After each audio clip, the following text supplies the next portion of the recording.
Imagine the sheer psychological blow of watching your absolute talisman, your captain, and your primary source of hope limping toward the tunnel just seconds before a must-win battle.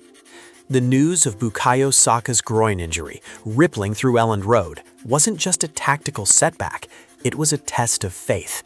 For a team that has been accused of being too reliant on individual brilliance, this was the ultimate moment of truth.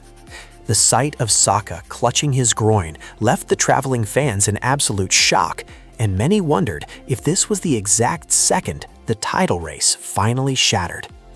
But before we analyze how Mikel Arteta re-engineered his machine to handle this disaster, let's step into the world of elite football drama and the home of high-stakes analysis, right here on Golden Goal.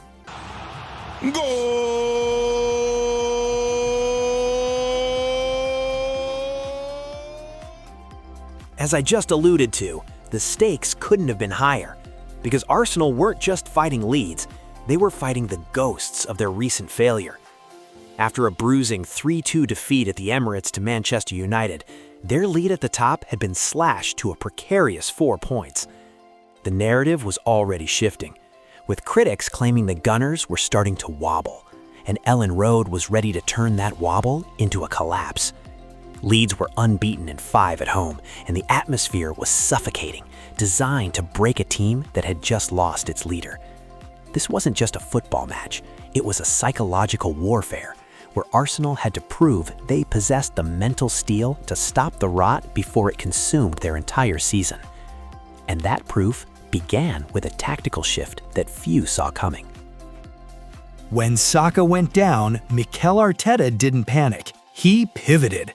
Throwing Noni Madueke into the fray at the 11th hour was a massive gamble, but it highlighted Arsenal's evolving tactical depth. While the team started nervously, struggling to bypass the suffocating Leeds press, it was Martin Zubimendi who provided the analytical answer to the chaos. By timing his run to perfection and meeting Madueke's cross with a clinical header, Zubimendi proved that Arsenal's midfield engine is no longer just about ball retention, it's about aggression and finding goals from deep. This goal was the ultimate release of tension, proving that the system is more powerful than any single individual. However, if the first goal was about tactics, the second was about a psychological weapon that is becoming Arsenal's trademark. You've heard the critics call them corner merchants, but what we saw at Elland Road was the sheer efficiency of set-piece dominance. When a swirling corner forced Karl Darlow into a horrific own goal, it wasn't just luck, it was the result of calculated pressure and a relentless attacking geometry that Arsenal have perfected. By crowding the keeper and delivering the ball into the corridor of uncertainty, Arsenal have turned every corner into a nightmare scenario for European defenses. This goal effectively silenced the Elland Road roar and changed the entire complexion of the title race analysis. It showed that even when the fluid attacking play is missing its star, the Gunners have a plan B that is statistically undeniable and mentally soul-crushing for their opponents. But as the rain poured down, one man was about to remind everyone why he is the final piece of the championship puzzle. If the first half was about surviving the shock, the second half was a masterclass in elite power. Viktor Gyokeres has been under the microscope lately, facing questions about his recent goal drought, but his performance against Leeds was a statement of intent. When he used his raw physical strength to shrug off Jadon Bogle and blast the ball home, he wasn't just scoring a goal, he was demonstrating why Arsenal invested so heavily in a true number 9. This goal was vital, not just for the scoreline, but for the player's psychological recovery.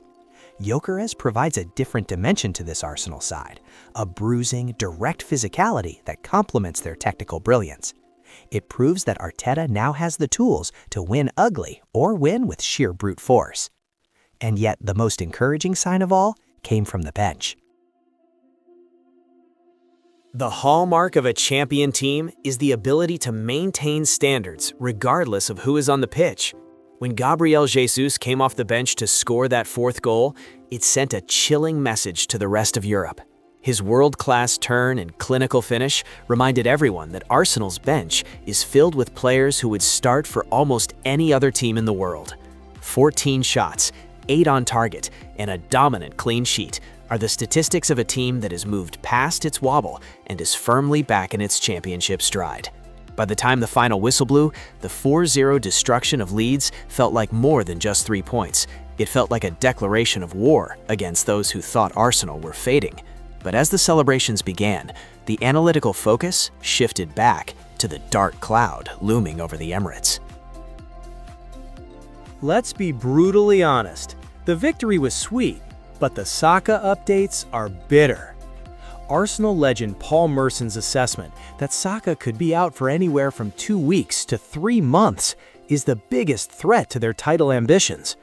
Analyzing the upcoming fixtures, missing Saka for the EFL Cup semi-final against Chelsea or league clashes against Sunderland and Brentford is a massive gamble for Mikel Arteta.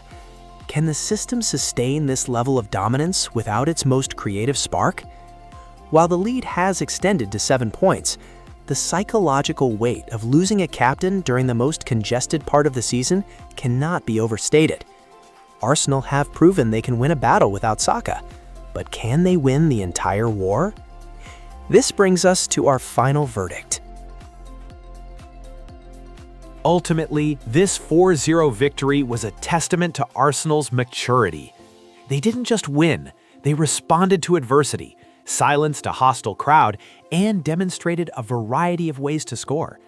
With stars like Zubamendi and Gyokeres proving their worth, and the defense looking impenetrable, the Gunners have shown they have the depth of a European giant.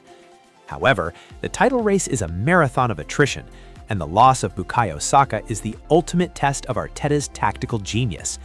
Is the system truly Saka-proof, or will his absence eventually catch up to them? We want to hear from you. Do you believe Arsenal can sustain this momentum, or is Manchester City waiting to pounce? Drop your analysis in the comments. Don't forget to like, subscribe, and join the conversation. This is Golden Goal, and the beautiful game never sleeps. We'll see you in the next analysis.